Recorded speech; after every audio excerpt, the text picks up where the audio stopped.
thank you for joining us. We have very high-level experts with diverse backgrounds that are going to share in their experiences when it comes to evaluating and managing threats against our people. So we're so excited to have you guys here. We're going to break this down into 5 parts. So we're going to begin with introductions. I will introduce all of them. We're going to go into individual deep dive questions, and please, when we're in that round, we can have follow-up questions. If anything comes your way, please ask our panelists. And then we're going to go into a lightning round. It's going to be quick. It's going to be fast. It's going to be amazing. And then we'll open it up to audience questions and end with closing remarks. So without further ado, we have Miss Angela Hayes.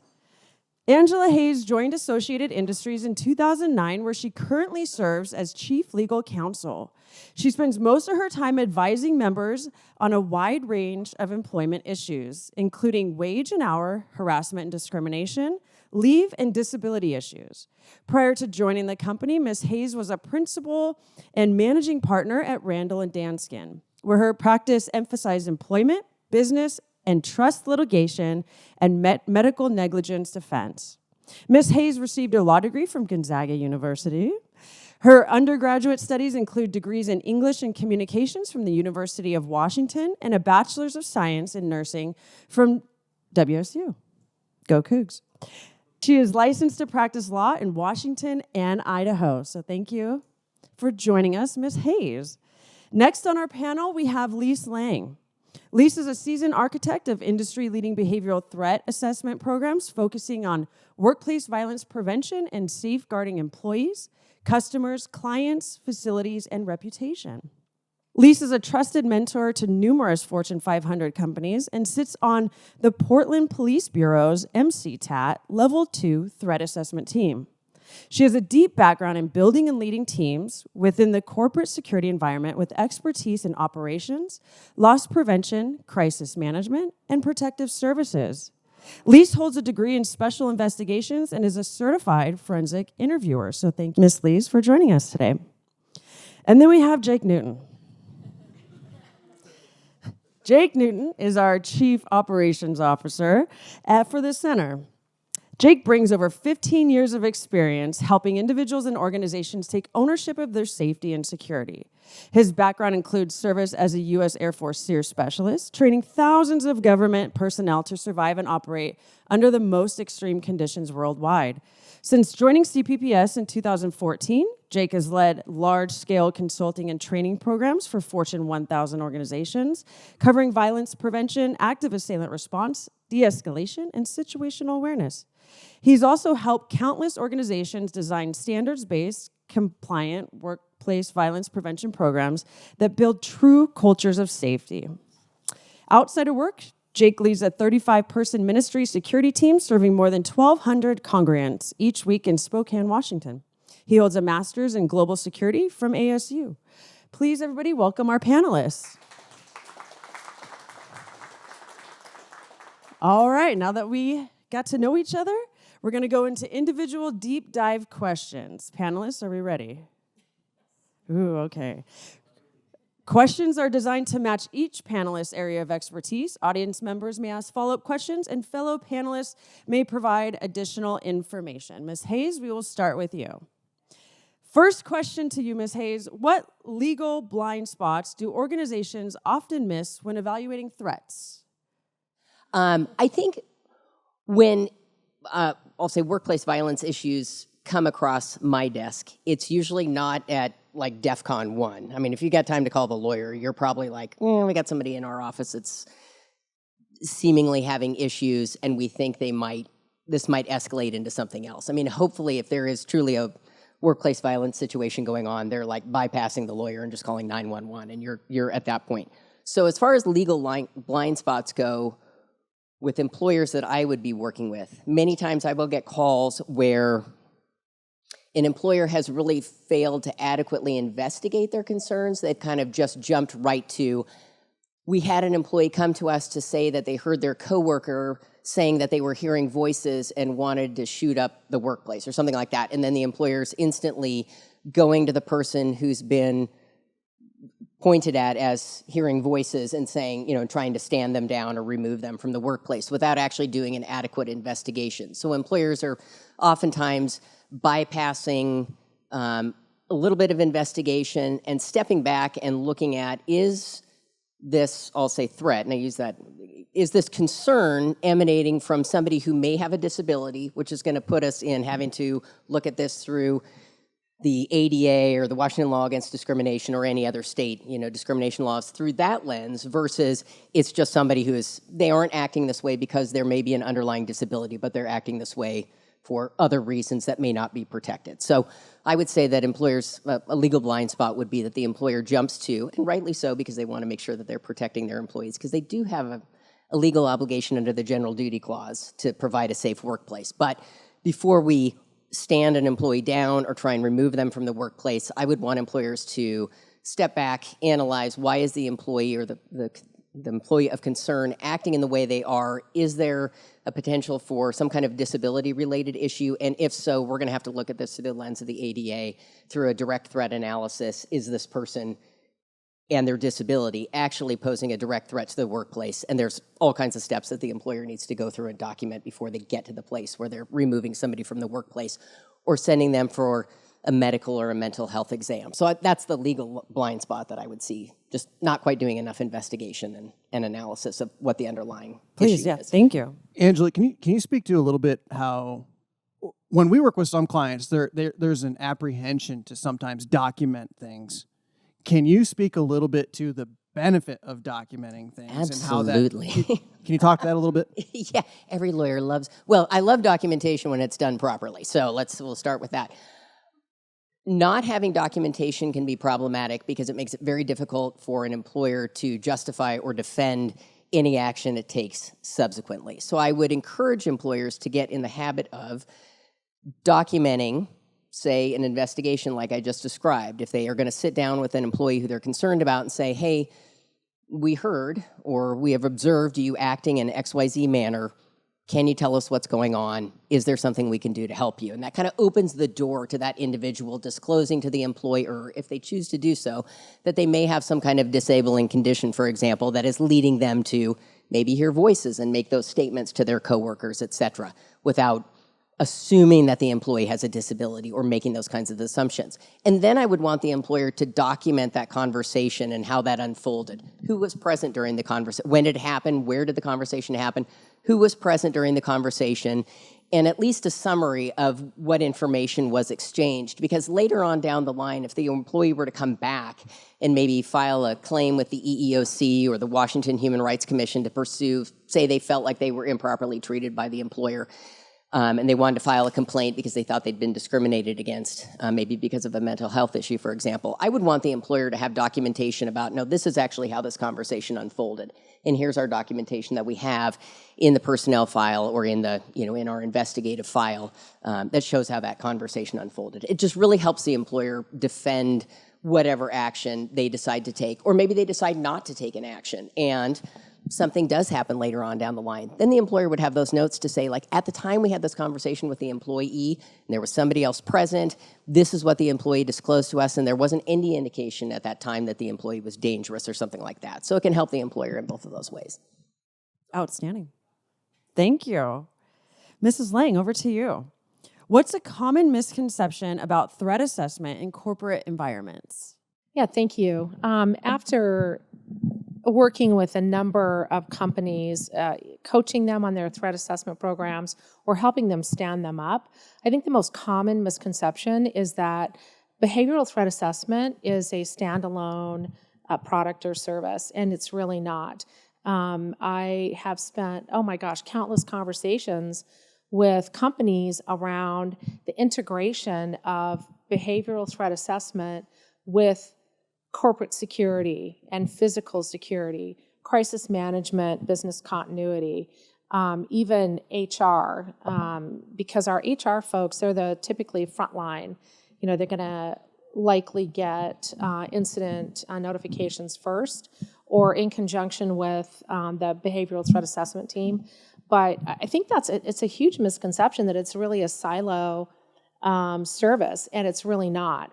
because, like, for example, my own experience, when myself or my team would get a notification for something that's happened or some concerns that have come forward, my first inclination is to always bring in these other teams so that we can collaborate and make sure that no single team misses anything. Because if my team misses something, I miss something, people get hurt potentially. And we can't have that because you can never take that back once that happens. And so you have to have that level of collaboration. And I think that's a huge misconception that, oh, here's our threat team, let's just throw it off to them and they'll take care of it. Well, yeah, they're going to take care of it likely, but they're also going to involve all these other teams.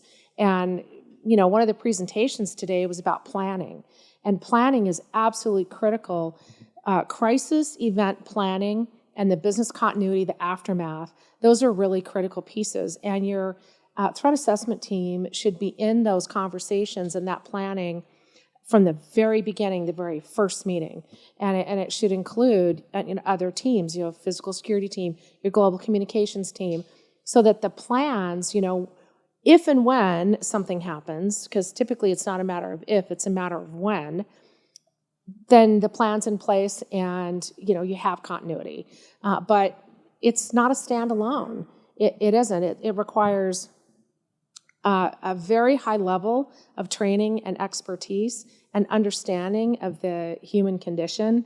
And we're not psychologists. We don't do psychological evaluations, but we do try to determine where's that person at and what are their intentions, where are they at today in their head. And so we need partners for all of that. And so I think that's probably the thing that I've battled the most is getting companies to understand it's really a holistic, it needs to be a holistic environment and not just here's our threat team and we just leave everything to them.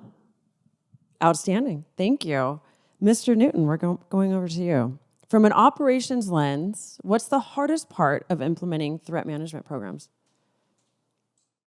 In a similar vein, I think it's the cross-functionality. So if you all consider yourself to be a leader in this process where you'd be required to be shepherding the implementation, getting other functions involved to help champion that process. One, it's critically important as we've discussed a lot today, but when there is that lack of understanding or there is that, well, I'm busy with this other project based upon every other thing that we're expected to do in the workplace going on, it can be tough to get that true multidisciplinary buy-in because, if we have other functions where they're required for their, area of the world within the organization, and it does get siloed, then it's going to limit the impact we can really have with trying to change the culture, trying to get training implemented, trying to get leadership buy-in. And so when we're looking at it both directions, we're trying to get buy-in of employees or students or staff or healthcare providers, whoever it is. That takes a multidisciplinary approach. If it's the other direction where we're trying to get the buy-in from upper leadership, same thing where it's kind of the grassroots campaign from up underneath to help them understand. But that cross-functionality, I think, is the biggest challenge. So what's the solution for that is sometimes talking about the concepts that we have today. Again, it kind of goes back to having those initial conversations, generating the buy-in, generating the campaign, or having an outside voice. I know for me, this is kind of a self-flickering ice cream cone here, but it kind of goes to that adage where the prophet is without honor in his own town, and somebody else is saying it for you. It's not different. It's the same thing that you've said, but just somebody else saying it, then it becomes the aha moment. Sometimes there's success with that too. So that's what I've seen. Excellent. Thank you. Ms. Hayes, how do policies and handbooks support or hinder effective threat management? I think a handbook can do both of those things at the same time. So I wrote down here in my notes that policies are only effective if they are known, understood, and consistently applied by the employer. So if you are going to have a handbook that has policies, I think that's great. I think those can be very positive. I think they provide a roadmap to employees, supervisors, et cetera, about different issues in the workplace. But if an employer is not going to follow a policy, or they aren't going to train their supervisors, for example, on how to implement a policy, or the policies aren't consistently applied, then it becomes a real hindrance for the employer. And, if you get involved in a litigation situation and the handbook becomes an exhibit and there's all these policies in there that weren't followed, then it's a moment for the other side to say, you had a policy in place, why didn't you follow it? Why didn't anybody know it was there? How come you never trained anybody on it? If it was so important to, put it in writing, then why didn't you make it known to, the folks in your organization? Or the inconsistent application of policies, I think, is also a problem. So I think handbooks are great. I think policies can be very effective. I think there are some policies that are essential that an employer needs to actually raise a defense. And then, a lot of other policies that are a little bit of surplusage but can be helpful. But again, if the employer isn't making those known to the employees, if they aren't training supervisors on how to implement them, and if they aren't, looking to those policies for consistent application, then I think it becomes problematic. Excellent. Thank you. Mrs. Lang, can you share a moment when early intervention made a real difference? Yeah, thank you. I've thought about this a lot because I had the question in advance. So I appreciate that. Cheated. Not true. Not true. I totally cheated. So there's hundreds of them, but this one in particular comes to mind where we had a leader in a retail location who was really boisterous and kind of obnoxious individual, and we'll just name them Josh for now. Not you, Josh, but So Josh was pretty obnoxious. He had grievances every day on a wide variety of incidents or issues that he had. He was very vocal about his grievances and some of the things he would like to do with some of those grievances. And he never made any direct threats, but he did intimate some indirect threats. But everybody that I talked to after this incident took place, and I interviewed the entire store, was that, that was just Josh. Yeah, that's just his everyday. That's just Josh. We didn't think anything of it. Well, they didn't think anything of it until one day Josh showed a very technical rendering that he had done on the local municipal airport. That raised some red flags. And so I got a call from a district leader who had gotten a call from the store manager and told me this. And I immediately contacted the store manager to get some context because that's the person that Josh had shared this rendering with. And it turns out that Josh had been talking about getting weapons and assembling weapons because he's an avid duck hunter. He's an avid target shooter. Was thinking about or talking about joining a shooting club and so on. So his comments about amassing weapons really didn't raise any alarms until he came up with this rendering of the local municipal airport exits, all the exits in the entire terminal, everything, the landing strip, the runway, the where the baggage claim is and where the bags enter and come out and just all of these things. Every restaurant was a very impressive technical rendering. And so I immediately contacted the JTTF, Joint Terrorism Task Force, in that state and local law enforcement and TSA and then airport administrators. This happened within 10 minutes of me receiving this. It was quick because in my mind, the dots were really concerning. And when you have something like that, as a behavioral threat assessment person who's done thousands of assessments, sometimes you have to read into the data that you have and you have to interpret that data in a way that, safety is first and foremost, right? Life safety is everything and the most important. And so I made the decision to contact those agencies and that airport. Even if I was wrong, that would be better than being right and not doing the right thing. And so there was a lot of intervention that happened with Josh. He was immediately taken into custody for his own protection to a certain degree. He did admit that he had surveilled this airport for months, and he was amassing weapons for months, not to join a gun club or because he enjoyed target practice. He did that because he intended to go when a certain flight came in from a certain state, which he had researched all of the flights, inbound and outbound flights, and was able to understand when likely the most soft targets would be present at that airport on what day and what time and from what destination.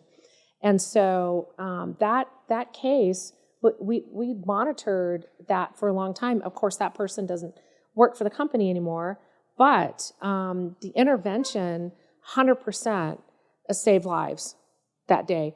And it really wasn't because he made a direct threat or even an indirect threat. It was really the information that came through to me. I put the dots together and I thought, if I'm wrong, then so be it, I'm wrong, right? I'd rather be wrong than have people dead on the floor at the airport. I mean, because again, you can never take that back. You can never change it. And I didn't necessarily, as the threat assessment professional, want to live with that, so. That is quite a complex case. Any follow-up questions to that? Just one additional comment, I would say that's a perfect example of when we talked earlier today of the pathway to targeted violence. There's planning behavior all over that. And that's a perfect example, but also another perfect example of proactive, process-driven capability, having a means to address that. Shows where, do we know if that individual is actually going to do it? No, we don't. But we do know that it didn't happen.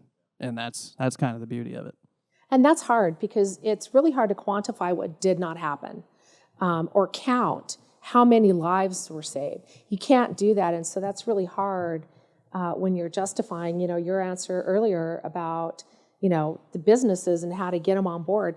That part's really hard because, we're a cost center. We're not a revenue generator. However, it's really hard to quantify, again, what did not happen. It's a good case. Excellent. Thank you. Jake, how do you measure readiness across different levels of organizations? This is where exercise comes in, truly. Now, measuring readiness is part of a maturity model. One thing I will say is it's not uncommon to see organizations that start with an exercise, which, you can do that, but it's only going to tell you what you already know, and that is that you're not prepared. Whereas if you build the policies, build the procedures, build in some competency generation, that can just be having a conversation with the folks that are needing to be involved or are involved. But when we get to the exercise, it should be at this place where it's like we have built some readiness infrastructure, and then we use that exercise to look back at the infrastructure we built and measure, okay, how ready do we think we are? And then when we get some repetitions within that, well, then we can turn the dial, and whether that's adding more stress, adding different capabilities within the, or adding different injects or problem sets to solve throughout it. But that's one of the great ways. When we talk about more from the employment population, we even talk about or have clients that want to do full scale exercises and those sorts of things. That's, if you're looking at like the place where a lot of us came from up on base, it's stress inoculation training. You introduce stress to get that mental framework of, it's kind of the same parallel of getting a vaccine. You introduce that illness so that you build the capacity to address it better in the future. That's what all of this is kind of, the thinking behind this training is doing, is it's building that immunity, if you will. And so even for employees and those different things, when done properly, we've given them awareness training. We've given them the ability to maybe, are we walking through our facilities and our campus to get familiar with the vulnerabilities or the strengths that our facilities actually have? And then, same thing there. All right, let's measure their readiness as well at the individual level. And that's, again, when done properly, that there can be some sticky factors with that, but that can also be a way to measure the readiness of our population at large as well. Thank you. Not because we planned it, but I think we have time for one more question each of these deep dives. I know, shocker. Ms. Hayes, what's a recent regulation shift that you think more companies should be paying attention to? Well, I was just looking through my notes here because Washington State did just pass a bill with respect to healthcare settings and workplace violence prevention. It was Substitute House Bill 1162, takes effect January 1st of 2026, and it requires particular healthcare employers to implement workplace violence protection plans with input from safety and workplace violence committees, et cetera, and has some pretty specific requirements. Other than that, I mean, with respect to specific regulations, I didn't see, there aren't any specific statutes or rules that I could cite right now that were, specific to workplace violence, with the exception of that. I would say, though, that generally speaking, I think that employers would be smart to, when your comment about when they were saying, oh, that's just Josh, that's kind of how he always is. Looking at that from a more of a 30,000-foot view, the work that I do with employers around workplace harassment, which I think is kind of, I don't want to say it's low level, but I mean, I think we can start there. And as that kind of behavior in the workplace starts to escalate, I think it probably does then lead to some of the very, more violent and calculated moves that people will do in the workplace that you guys have been talking about today. I think that employers are, it would be smart for employers to make sure that they have implemented unlawful harassment and discrimination policies in their workplace. And this is one of the policies when I said that you need to have a policy in place. You need to have a policy in place in your workplace with respect to harassment and discrimination. Because if you don't, you will not be able to raise a defense in a court of law to defend yourself in a harassment discrimination lawsuit. So bar none, you need to have a policy in place and train everybody on what that policy means. And I think that employers should start off by doing that.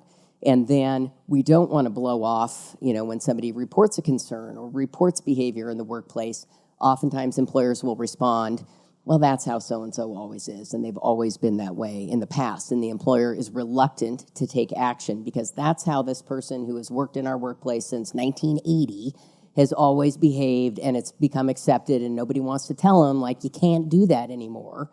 And you need to tell them you can't do that in the workplace. And so I don't think that's not really a regulatory thing, but it's just sort of like a little bit of free advice, although I'm not giving advice here as a lawyer because we don't have attorney-client privilege in this room, that you want to have a policy in place and make sure that that's one that you're training your employees on and that you're implementing it and you're taking it seriously.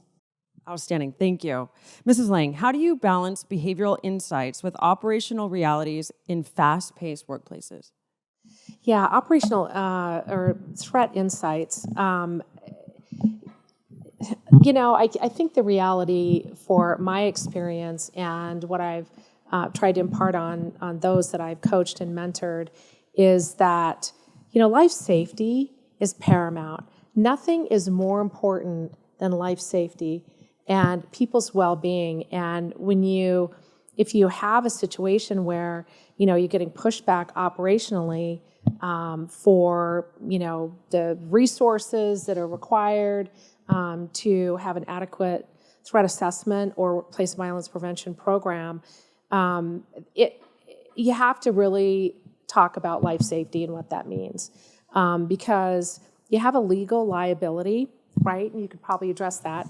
You have a duty of care and you have a legal liability. And if you have someone in the room who understands that legal liability, if we don't provide that duty of care over some operational concern, then where are you at really? You're in a situation where you've put your company at pretty significant legal risk. And so it is a balancing act, but you have to be clear about what the objective is. And fast-paced, my last assignment, my 5-person team supported 290,000 employees across the entire North American footprint. We were really, really busy, and we had operational constraints, but the reality was that it's life safety first and foremost, no matter what. And, for me, I'll push back on anybody who doesn't place life safety first. So, Great response. I love that. Jake, we are all out of time. I'm sorry. You don't know. I'm just Thank you. kidding. Okay, good. What role does leadership play in sustaining a culture of safety? I know we talked about this throughout today, but leave us with some lasting words. Yeah, it starts with leadership, right? If we have an executive team or a senior leadership team that is resistant, we can only do what we can do. And honestly, it might be a continual battle that again, I'm going back, but I got to choose my words better today, don't I? Talking about all these things. But if we continue to have conversations or get in front of folks and there's just that resistance there, how can we hit it from a different angle? Is there somebody that has influence with the ultimate decision maker over this process that we can build relationship with and try to better address the issues with that? But I think here's the unfortunate thing that, at least I've been noticing particularly this year, it's happened at several occasions throughout the last several years. When the Vegas tragedy occurred, that was one of those years. This year, coming into this year when we had Brian Thompson killed, when the recent assassination of Charlie Kirk, the political figures that have been targeted this year and killed this year, it's on the minds, I believe, probably more than it ever has been before. And I think a lot of organizations are, from a top-down perspective, starting to have the concern because it's a concern of the executive team. So I think we have that in our favor to be able to look at this issue and say, look, you're probably feeling this concern. Everybody in our organization is feeling the same thing. And then here's the solution. Here's how we can actually address this. And look at the full spectrum. It's a behavioral issue. It's a cultural thing. And so trying to just, keep working the different angles. It is a leadership issue. It's got to start from the top. And sometimes that's harder than others. But how can you identify what's important to your leaders and then align with what we're trying to accomplish in this respect to what's important with the leaders? That's from what I've always seen, a pretty successful approach. Outstanding. Thank you. We had a question come in right before we began this panel that I would like your thoughts on, all of you, is the thought about putting safe havens in your workplace, whether it's your workplace or your school environment. What are your thoughts on safe havens? Or first, what are safe havens, if you want to explain that, and then what are your thoughts? Sure. So safe havens, safe rooms, whatever you call them. This is exactly why here at the center we talk about the options-based approach. The incumbence is on the individual. This is why it's so important for an emergency like this to train the individual and to build their capacity. Because here's what we don't want. What we don't want them to do is to have tunnel vision on a safe room and think, if I can just make it to that safe room, I'm going to be okay. What if the threat is standing in front of the alleged safe room? So we have to give them the framework, the mental framework, to be able to look and say, look, here's the situation in front of me. What's the best decision I can make given the circumstances? Here's an example. When actually Stacie and I were doing an assessment for a company at one point in time, and we were on one of their mid floors. It was an open bay kind of environment, cubicles, beautiful facility. It was really modern, really cool. But what they had on the one side, it was kind of a long hallway. On this side of the hall was all of the cubicles, and the cubicles went all the way up against the wall, all the way down through. On the other side was glass meeting rooms that were unlockable. And so we're standing there and we're talking to our contact and we're saying, okay, so what are we asking people to do here in the event of an active assailant situation? Because it's a big funnel. There's really nowhere to go. And so it's understanding those vulnerabilities at the lowest level, because if individuals hear alarming sounds or if individuals are in those circumstances, well, it's unrealistic to think that we're going to build our facilities in a manner that's just going to accommodate every potential risk as it applies to this. So we have to be able to work within the environments that we're given. So if we have the ability to have a safe room, cool, that's wonderful. It's super common for executive wings to have something like that in place.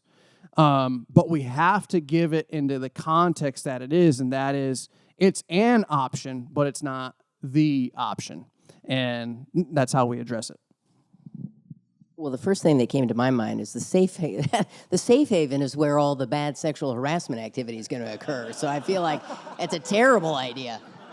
That's, I mean, in my experience, that's, I mean, not my personal experience, but I mean, I feel like that's where all the bad stuff happens. But I mean, I think it's, if you, totally situational. I mean, a lawyer can turn it around into anything terrible. So it's like, you have a safe room, that's great. You don't have a safe room, shame on you. That's safe rooms where all the bad stuff happens, or, like nobody knows how to use the safe room, or everybody's, I could go either way on it. I don't have a strong feeling about it one way or the other. I can see pluses and minuses, more minuses. Yeah, I think it's a difficult question in that, in my mind and the environments I have been in, I wouldn't necessarily support that, only because you have high-value targets that you've now put all together in a room. And unless that room is, Jodie Foster's safe room that's bulletproof, which most are not, then you still have a vulnerability. You may not have windows. But if I was the shooter and I knew about the safe room, that's the first place I'd go. And I would just rake the entire thing, whether I saw anybody in there or not. And so I think the vulnerability is really high. I think placing high-value targets in an environment like that is a really, really high risk. I love the options piece, though, because, Homeland Security's their guidelines of run, hide, fight, during an active assailant situation, it gives you options. We're not telling our employees you have to do this, because the minute we tell them they have to do it, it creates a legal risk if that person gets injured or killed. And they come back to the company, well, you told me I had to do this. No, really what I'm telling you now is that here's your options.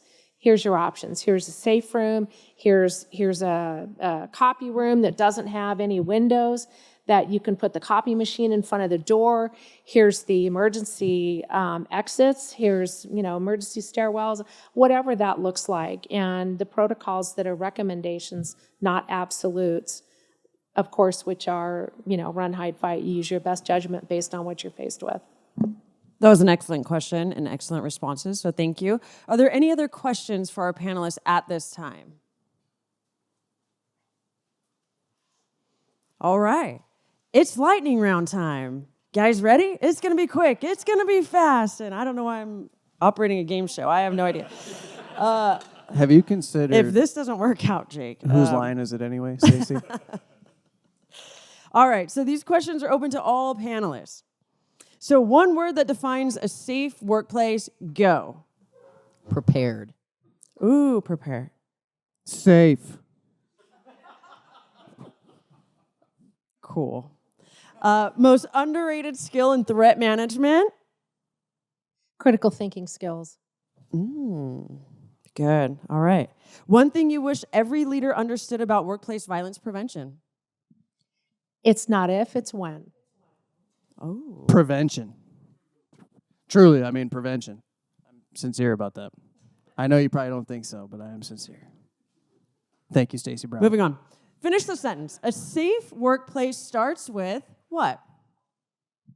I had written down respect. I mean, again, I'm starting at the really low level of the harassment discrimination piece, where if employees understand treating each other with respect, maybe we can dial back some of the, tension in the workplace. So that was my ownership. One metric I wish every leader tracked is what?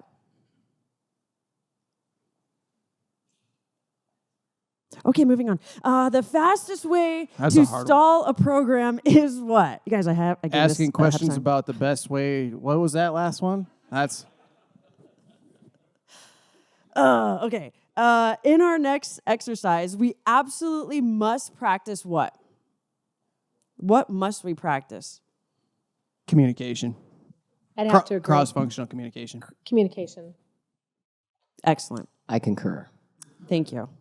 All right, we have role-targeted quick hits. Ms. Hayes, one policy clause that prevents the most headaches later is what? I would say at-will language in your handbook, emphasizing that every employee, generally speaking, is an at-will employee. Excellent. Ms. Lang, what's one behavior pattern that's often dismissed but meaningful? That Josh behavior, the person who is just obnoxious, who has behaviors of concern from day one that people just get used to and accept and dismiss. Excellent. Jake, your go-to readiness check across levels, execs, managers, and frontline employees. Say that again. Your go-to, you had these questions ahead of time. Your go-to readiness check across levels. My go-to readiness check across levels would be, it's checking the pulse on how everybody is doing. It's that interpersonal relationship aspect of things. If we can breed that into the fabric of culture, I think that's a place that everybody wants to be a part of. Awesome. Ms. Hayes, biggest legal blind spot you still see in handbooks? I would say using absolute language in your handbook, anything that says the employer will, the employer shall, the employer ensures, not possible. I would say that you need to give yourself some flexibility, so take those words out, do a word search and replace, and say that the employer will use their judgment, their discretion, flexibility, they may, when reasonable, when circumstances require, at the employer's sole discretion, et cetera. This is spoken like a true lawyer, but it gives the employer the flexibility to do some things that they might need to do. And if you say, we will, then the handbook, your policy requires you to do it, and it doesn't give you the flexibility necessary to avoid legal liability. So I would say make those changes to your handbook. Outstanding. Mrs. Lang, best first question to ask when a concerning report comes in? Best first question? Would it be? I didn't get that question in advance. I'm just protesting right now, just saying. Would it be the Michael Scott approach? How dare you? For those office Sometimes you want to. No, it really would be tell me more. Really give me the details. Tell me more. Tell me what you know. Tell me what you heard. Let's get into it. And if I don't get that from that person, I'm going to go find somebody I can get that from. Excellent. Jake, one thing to stop doing tomorrow because it wastes readiness time. Analysis paralysis.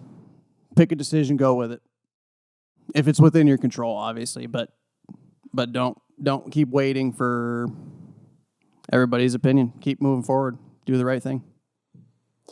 All right, now we're moving into round robin. Tomorrow morning, leaders should do one concrete thing to raise safety awareness. What is it?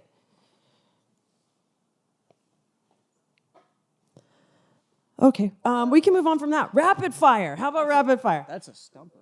Okay, keep what? Your policy's up to date. Nice. Keep? On keeping on. All right. Thank you How very about, much. what do we want to start? Start doing what? Start? Providing your supervisor with training on how to use your policies. Yeah. And then stop. Disregarding your policies. I liked it. She'll be here all night. This is amazing. I'm just getting warmed up. All right. I have a 30-second scenario snap. So a supervisor reports a heated team conflict with off-hours spillover. First call, first document, first boundary. My first call is the supervisor because I want to know what happened, what the context was, what was said. I want to know everything about that exchange. And then what was the other firsts? So first call, first document, first boundary. Yeah, I'm gonna immediately document the conversation with the supervisor, and I'm gonna ask the supervisor to provide me documentation of what took place at that time. And then boundaries, I'm likely going to have a conversation with the subject. I think that's a really underrated.